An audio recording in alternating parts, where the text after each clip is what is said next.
All right, everyone, it is week 11 now. Week 11, McLovin, in the NFL. And we are doing this a day earlier, so this is being recorded on Tuesday, the 14th. Let's get right on into another crazy week in the NFL. Marvin Lewis is surprised that running back Jeremy Hill opted for surgery. He's only rushed for 116 yards. Season-ending ankle surgery. He's surprised by it.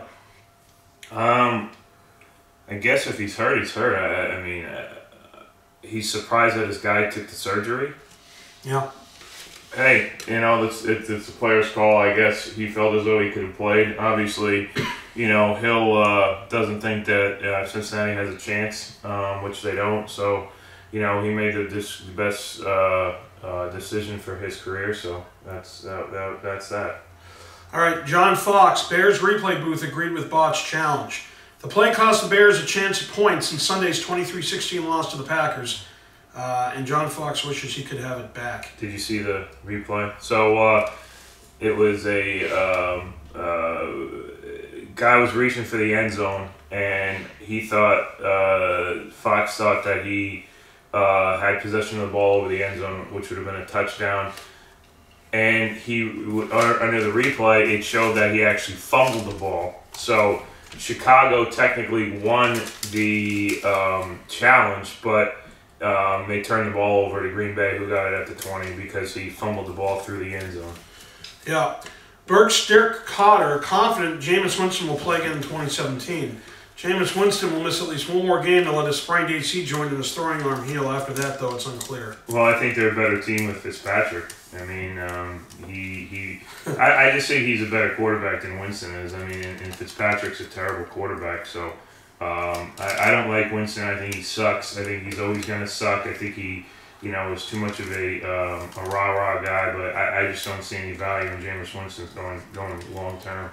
Well, Vance Joseph apparently sees value in special teams coach Brock Olivo because he believes he can work through the special teams rules. He didn't get fired. Broncos had 4 major mistakes on special teams, and those miscues led directly to 24 points. So the first miscue was the fumbled punt.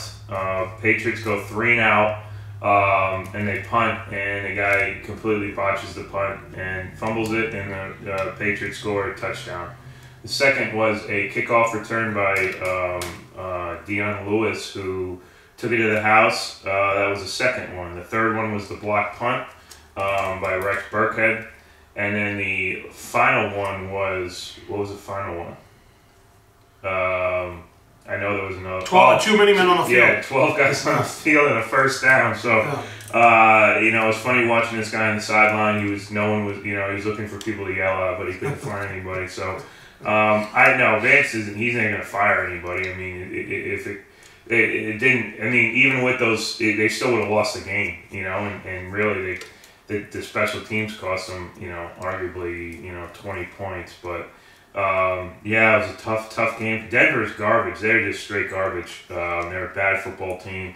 Vance Joseph doesn't, he's on the sideline. He doesn't even look like he's coaching. He's just standing there, So, we'll see what happens. But their season's over. They don't have a quarterback. Look, Chris Collinsworth, he was talking up Brock Osweiler like he was Johnny Unitas, and I understand he has a job to do, but Brock Osweiler sucks, and so does Simeon, and so does Paxton Lynch. So they got a lot of trouble. They ran the ball pretty well, but they got a lot of trouble. Their defense isn't that good. So sources say Cowboys linebacker Lee likely out 2 games. Cowboys coach Jason Garrett said Monday that linebacker Sean Lee might be out a while with a hamstring injury. And sources tell ESPN's Todd Archer that Lee will likely miss at least 2 games. Yeah, he's one of their, or if not the best linebacker they have on that team. And he gets over 100 tackles a year. He's always around the ball. He's a leader of that defense, but not having him in there is really going to hurt Dallas. Dallas is what are they, 5-4 right now? They don't have their running back. They get their clocks cleaned by Atlanta, who's garbage. They're a bad football team, so. They got Philly this week. Philly's probably going to beat them up. I think Dallas, if they don't figure something out real quick, they're going to get, they might not make the playoffs. But they have a lot of talent on that team on both sides of the ball. Their defense is just, hasn't been there all year, and Obviously, without their best running back, it's going to be difficult to win games going down the stretch. As he takes over at running back, Redskins need more production from Sam J. Perrine. Probably botched his name. Sam J. Perrine will assume the role of the Redskins' top back with the injured Rob Kelly out for at least a few weeks. Yeah, Washington unfortunately has been had a lot of injuries this year, but so does every other NFL team. And unfortunately, I thought they were going to do big things this year, and they really, their defense has been terrible. They they haven't got any receivers going this year. Terrell Pryor has been an absolute bust. They don't have a running game. This kid's going to fill in, but he's not Barry Sanders. So Washington's in a lot of hurt. I think their season's done unless they run the table. Tremendous honor, says Kevin Durant, to share GQ cover with Kaepernick. Kevin Durant says that Colin Kaepernick stands up for people who don't have a voice, and that Kaepernick, quote, put everything on the line. Well, I like Kevin Garnett. Kevin Durant? Kevin Durant, yeah. I like Kevin Durant, but he's an idiot. Colin Kaepernick, I don't know if you saw the picture of him. He looks like, did you see the picture of it? No. He looks like he's a disco ball 1970s with the all black, and then he has the afro. This guy's garbage. He really is taking this to another level. GQ should be ashamed of themselves for making him Citizen of the Year or some garbage. Colin Kaepernick, there's a reason why he's not playing football. No one wants to deal with his garbage. He's a decent quarterback, but not good enough for everyone to turn a blind eye to what he's done. And with that being said, Kevin Durant doesn't know anything what he's talking about, and it's unfortunate that GQ should take Kaepernick and make this even worse than what it needs to be, and put his face on the cover of a magazine. Hopefully Colin Kaepernick can go away and never come back again. Tayshaun Gibson says the Browns are, quote, probably an 0-16 team. Former Brown safety Tayshaun Gibson had plenty to say about his former team with a matchup between his Jaguars and Cleveland looming. I don't know much about this guy. Okay. Let's see. John Gruden sees Cam as an MVP candidate. John Gruden tells Scott Van Pelt that he can see Cam Newton bringing the Panthers back to the NFC Championship. Oh my God. How? I mean, there's one MVP out there in the NFC, and that's Carson Wentz. I mean, the only way Carolina and makes it to the Super Bowl, which is it's going to be difficult, is they have to go through Philly, and I think Philly's a lot better team. I think Gruden is just being Gruden. He really talks up a lot of people. You never hear these announcers really saying anything negative about anybody, so I disagree. I like John Gruden, but I highly disagree with his assessment on Cam Newton as an MVP. Well, here's an assessment for you. Riddick on the NFL Network, I believe, or ESPN's NFL deal. Who? Some guy named Riddick. I don't know who it is. Louis Riddick. Louis Riddick says, quote, no excuse for Miami defense. He digs into a Miami defense that looked, quote, disinterested on the field while giving up nearly 300 rushing yards to the Panthers. I thought Miami was going to play a lot better, and shame on me for continuing to think that they're a good football team, and they've really gone in the wrong direction this year. They're bad. They have a terrible offense. They have a terrible defense. Carolina just pissed all over their face. It wasn't even. I mean, they scored at the drop of the hat. Every time they had the ball, and they had 3 guys. Rush for Stewart had 100 yards. McCaffrey, Artis Payne had a big night, and then they couldn't stop Funches and the Dixon kid, and they were doing whatever they wanted to do against a bad Miami team. Adam Gase Cutler still keeping the faith. Adam Gase sees improvement from his team, but also recognizes mistakes are killing their chances, while Jay Cutler believes the right personnel is in the locker room to succeed. It's such a load of garbage. Come on. They don't have a running game anymore. They have 2 good receivers, but they have Jake Cutler, who's obviously in the back end of his career, who's not any good. I don't agree with Gase saying that. I don't agree with Cutler saying that, and I think they're hoping that they have a good enough team to get through. But you can pretty much count them out for the rest of the year now. Broncos will give Brock Osweiler another start at quarterback. Despite a second straight blowout loss, but the Broncos saw enough improvement from Brock Osweiler to stick with him under center next week. Well, I mean, he didn't play terrible. You know, they moved the ball in New England. They just couldn't put the ball in the end zone.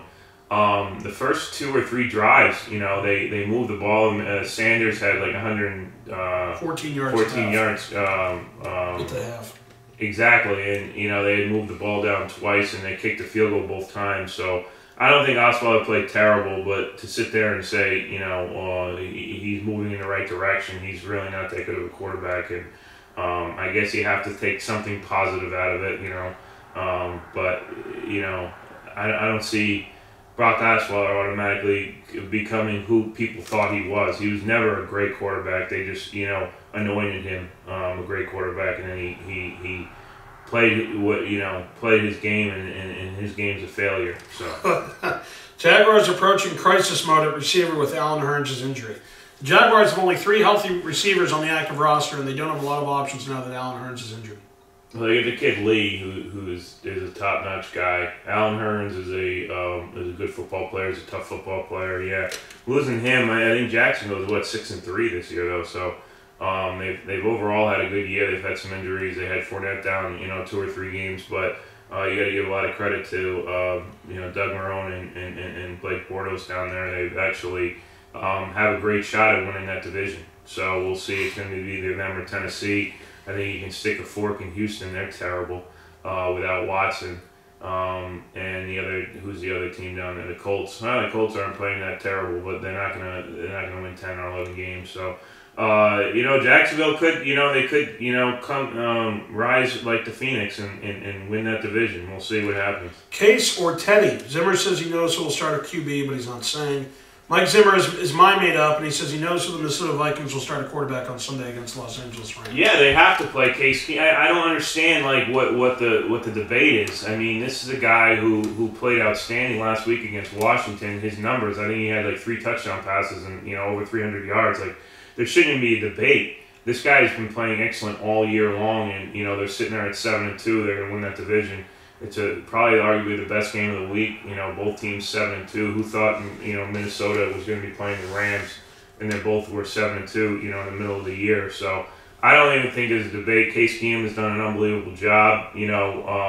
Spreading the ball out to all receivers. And what's his name, Adam Thielen and Stephon Diggs and Kyle Rudolph, and they have the backfield of McKinnon and then Murray. So they've been playing excellent, and their defense is stout as any defense. So Miami could be.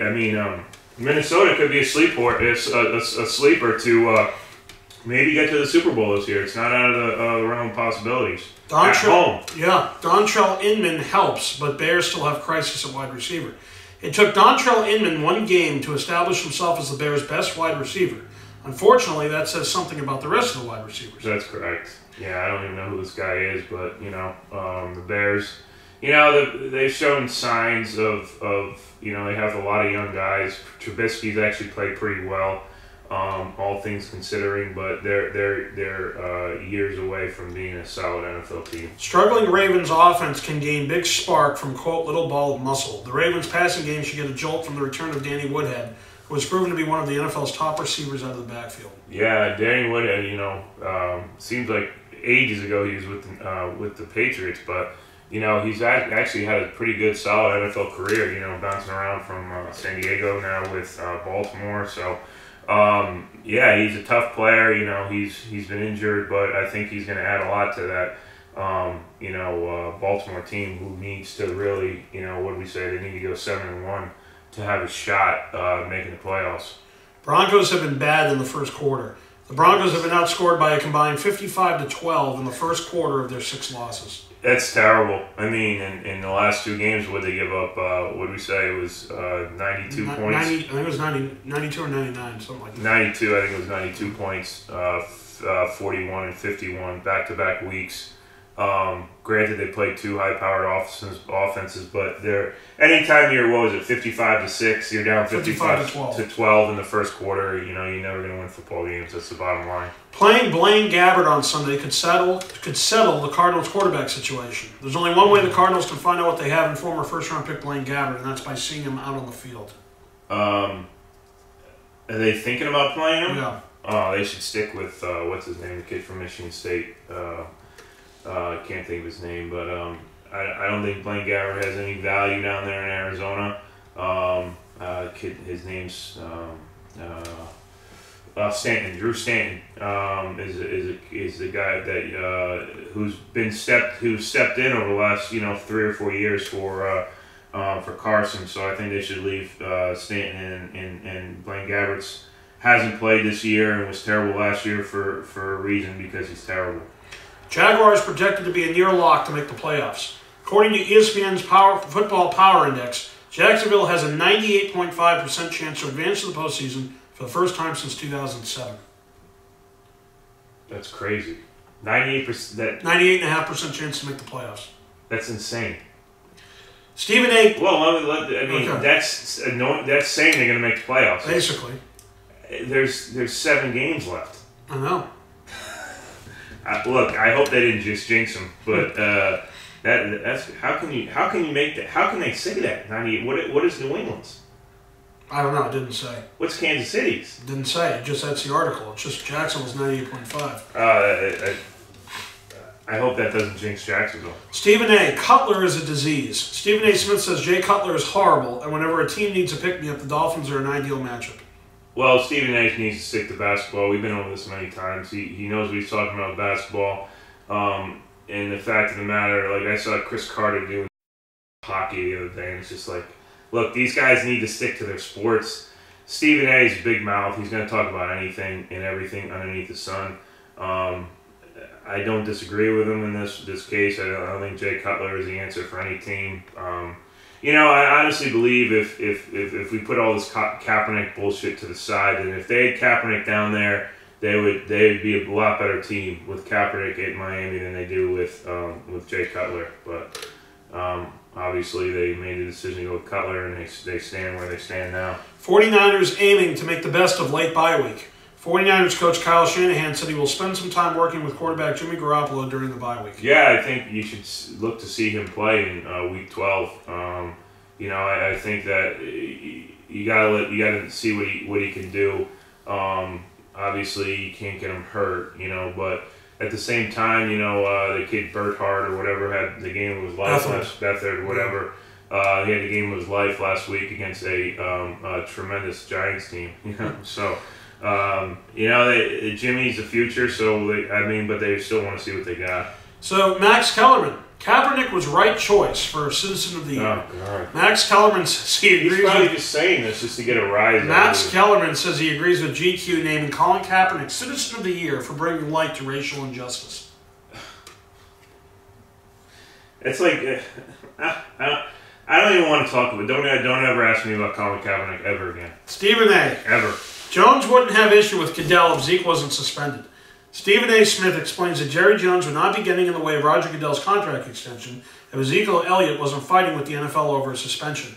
And the funny thing about what he's saying is your boy Steve Torrey on Mad Dog Sports Radio called Jerry Jones a fraud. He is. Because he had no problem with when Tom Brady got suspended, he says. Sure. But now Ezekiel Elliott's getting suspended, all of a sudden there's an uproar. Sure. He's right. Jerry Jones is all about money, and he realizes that as the general manager of that team, they can't win football games without their running back, and their running back decides to go out and beat up this broad pretty good in 6 games, so he's going to have to serve them, and Jerry Jones is going to have to, eat crow, as they say. Panthers Khalil facing underage alcohol charge. Oh, boy. Panthers lineman Matt Khalil, who owns a pizzeria in Minnesota, faces criminal charges of selling alcohol to a minor after his staff sold beer to a 19-year-old woman. Oh, my God. Was he there? I don't know. He just owns the place. Correct. He'll probably get a good lawyer and get out of that. The 17 New Orleans Saints look a lot like the 09 Super Bowl Saints. Okay. Their offensive running game is clicking and the defense is sticking. I tell you what, I've been surprised by New Orleans this year. They have a great receiver in Michael Thomas there. Breeze is arguably a lot like Brady. Hasn't skipped a beat. They've been running the game, running the ball with Ingram pretty well. Their defense has actually played decently. New Orleans has never had a good defense, and with all that being said, it's tough to say. I still haven't got a good read on New Orleans yet. I hate New Orleans, so I always hope they lose. But at the same time, are they tied with Carolina at the top of that division there? Anyway, I think it's going to come down to it's really a 4-team league right now. You look at Philadelphia, who's 8-1. You have Minnesota, who's 7-2. New Orleans is 7-2. Carolina 7-3, and then the Rams are 7-2. So you got to figure that whoever wins that NFC South, probably New Orleans is going to win that. Carolina is going to have the top wild card, and then the other teams racing for the other one. Dallas 5-4, Detroit at 5-4, Green Bay at 5-4. So it's those 5 teams. The Rams, the Saints, Carolina Panthers, Minnesota, and Philly, and then the rest is just they're going to be fighting for that last wild card, and it's probably going to be between Dallas and Detroit and Green Bay, and maybe the Falcons or Seattle. Actually, Seattle's 6-3. Seattle would be the last wild card right now. So I think that there's those NFC teams are really distancing themselves away from the pack. But New Orleans is a team that out of all those teams you do not want to play in the postseason because they could score big in a hurry. Rams offense on pace to go from worst to first. The Rams are on the verge of joining the 1965 49ers as the only teams in NFL history to go from last to first in scoring from one year to the next. They've done a great job there. Unbelievable job. Goff is really having a great year. After from that team where they were with Jeff Fisher, they were terrible, and this was a great signing. And with their head coach, who's probably going to win Coach of the Year, McVay, that's his name, right? Goff has played extremely well. They've got a lot of the kid the Woods kid is unbelievable. He had 178 yards passing, receiving, and 2 touchdowns last week. You got to give a lot of credit. They like I said a couple weeks ago, they're winning the games that they should win, and that's all you have to do in the NFL is win the games that you should win, and then sneak out a couple that you shouldn't win, and then you end up right there at 11-5. Or in this case, the Rams, they have a weak division. They'll probably, when they play Seattle again, that's probably going to be a game that's going to determine the NFC West out there. But they've done a hell of a job, and I don't see how they don't make the playoffs right now, but there is still a lot of football left to be played. Cowboys to see low-key Bill Vinovich at ref vs. Eagles. The Cowboys are 4-2 in games refereed by Bill Vinovich, who will work their game Sunday against the Eagles. I don't really. Bill Vinovich is, he's kind of a. Do you know who they're talking about? He's a tall. He's a nothing guy. He probably has no life whatsoever. Probably goes home and plays chess. So we'll see.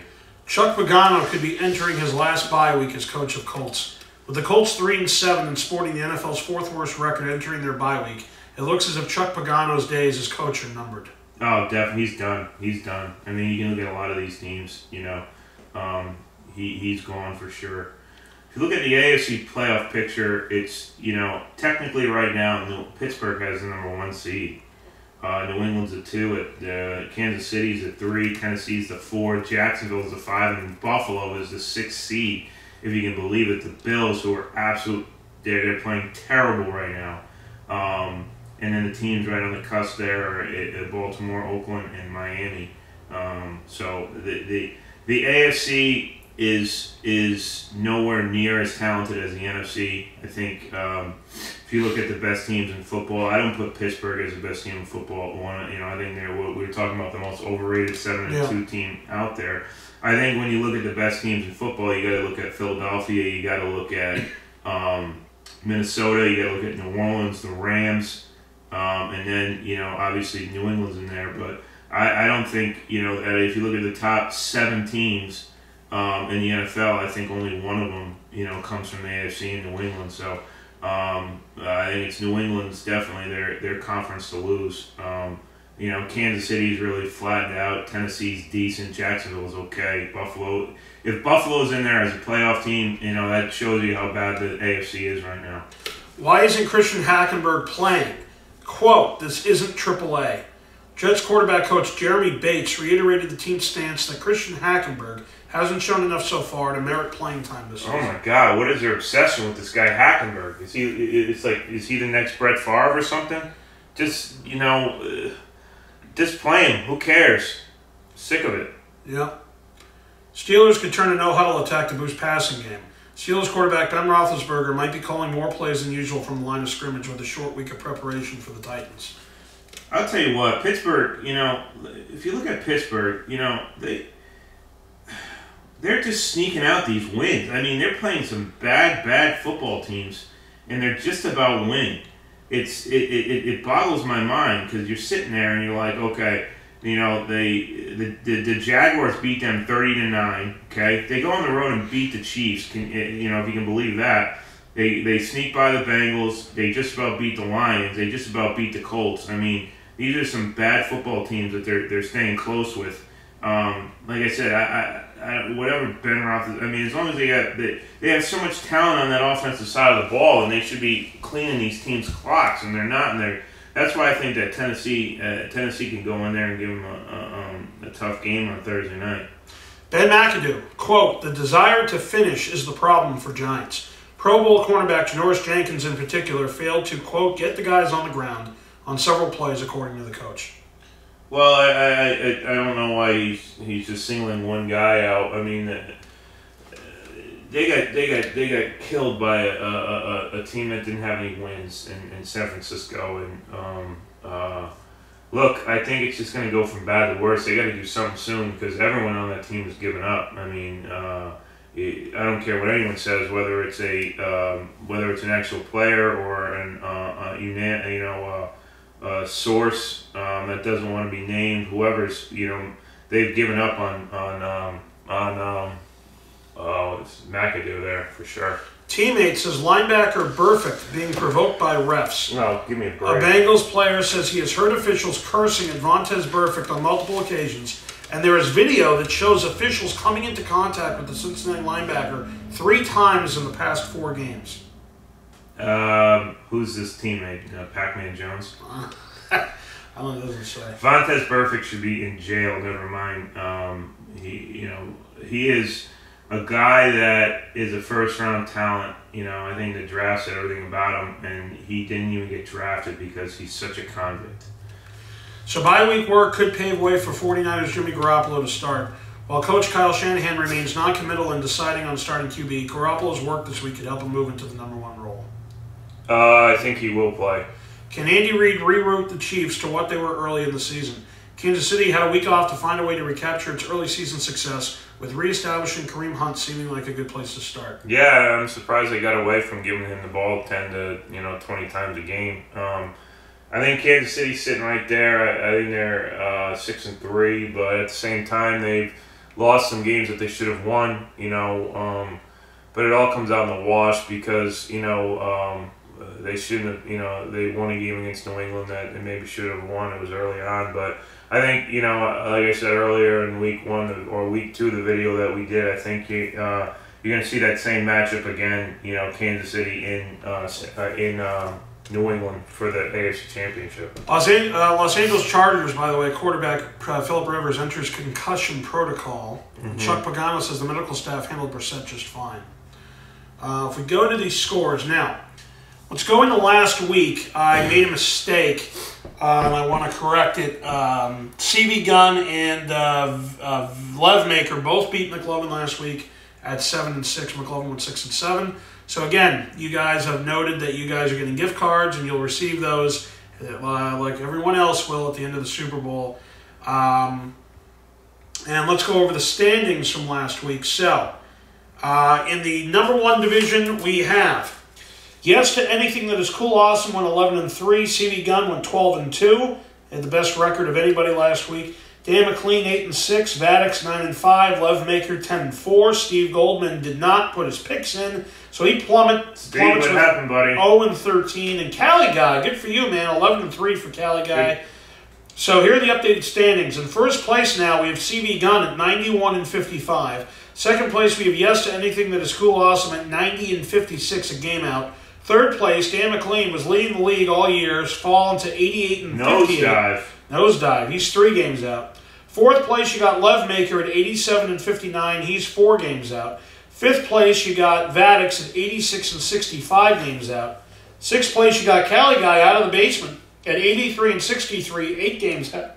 And then last place, Goldman with an 0-13 showing. He's now 74-71. He's 16 games out.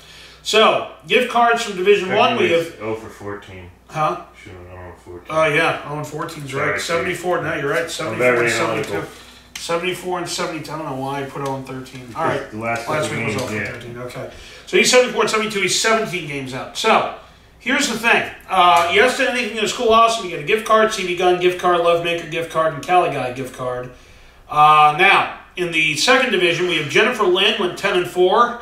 Blake Rios went 10-4. And then Dennis Ramirez finally put his picks in. He went 9-5. So, still tied for first. We have Jennifer Lynn and Blake Rios at 58-41. And then we have Dennis Ramirez, 51-48. He is 7 games out. Blake Rios and Jennifer Lynn, you both get a gift card. Dennis Ramirez was in that division, but Dennis somebody or other, this other Dennis guy, 2 weeks in a row you put in your picks. Good job. You went 10-4. You get a gift card. And then we have 2 newcomers, IORS Steelers. I had a terrible week. 11-3, and then Bundaya or something like Bandana, 11-3. I don't know. But the bottom line is, this is your first week putting picks in. And IOR Steelers, if you put in picks before, because your name sounds familiar, you have to do it 2 weeks in a row to qualify. So remember to put your picks in next week, and if you beat McLovin next week, you will have the ability to win a gift card. Now, as far as what we did, against the spread, I went 7-6-1 last week. McLovin went 5-8-1. Oh, that's fucking terrible. So I am now 65-76-5. McLovin is still 3 games up on me at 68-73-5. And then as far as the picks go, I won the picks last week. I went 10-4. I'm now 85-61. Both EDP and McLovin went 9-5. So McLovin still leads our division at 91-55. Tied for first with Stevie Gunn, 91-55. So it's me and Stevie Gunn. Stevie Gunn right now, 91. Yep, 91-55. I'm 6 games out at 85-61, and McLovin, and EDP 46-56. So I'm not going to have EDP on today because he didn't know. He didn't know about, obviously he didn't know we're doing this on Tuesday, and I don't know where the hell my phone is. So, the Eagles currently have 5-1 Super Bowl odds behind only the Patriots at 5-2 and Steelers 4-1 per Westgate Las Vegas Superbook. The Eagles opened the year with 60-1 odds. What's Minnesota at? It doesn't say. This is just a tweet. All right, now, Titans, Thursday night, 8:25 p.m. Titans 6-3, 2-2 on the road against the Steelers, 7-2, 2-1 at home. Pittsburgh favored by 7. I'm taking Tennessee plus the points. So am I. AAPM, same. All right, Sunday, 1 o'clock. Detroit, 5-4, 3-1 on the road against Chicago, 3-6, 2-3 at home. Detroit on the road, favored by 3. Detroit -3. Correct. Next up, Jacksonville, 6-3, 3-1 on the road against Cleveland, 0-9, 0-5 at home. Jacksonville favored by 7.5.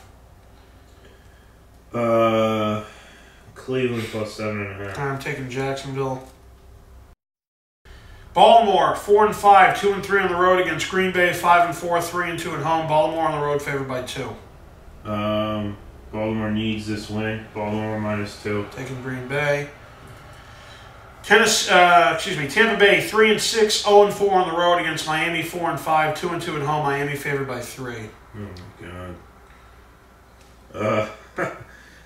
Is Fitzpatrick playing? Yeah. I'm going to take the Bucks plus 3. Taking Miami. Well, oh yeah, Miami -3. You're taking Tampa Bay plus 3. All right.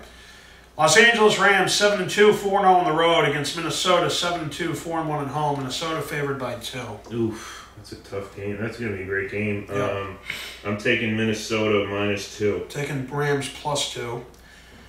Washington, 4-5, 2-2 on the road against New Orleans, 7-2, 3-1 at home. New Orleans favored by 7.5. Saints -7.5. Correct.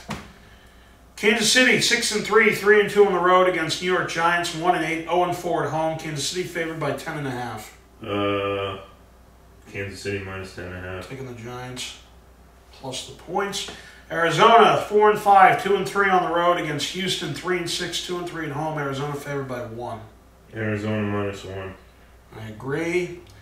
Next up, 4:05 game. Buffalo 5-4, 1-3 on the road against Los Angeles Chargers. 3-6, 1-3 at home. Chargers minus 4. Bills plus 4. Taking the Chargers. Taking Buffalo plus 4 for you. 4:25 game. Cincinnati 3-6, 1-4 on the road against Denver. 3-6, 3-2 at home. Denver favored by 2.5.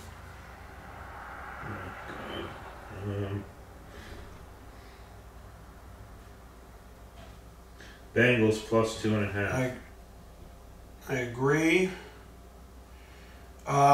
New England 7-2 against Oakland 4-5. New England favored by 6.5 in Mexico City.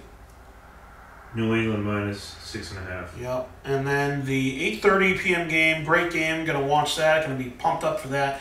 Philadelphia 8-1, 3-1 on the road against Dallas 5-4, 2-2 at home. Philly only favored by 3.5. Philly minus 3.5. I agree. And then Monday night's game, Atlanta 5-4, 3-2 on the road against Seattle 6-3, 3-1 at home. Seattle favored by 3. Seattle minus 3. Okay, so when we go into our picks here. All right, Tennessee, Pittsburgh. Who do you have?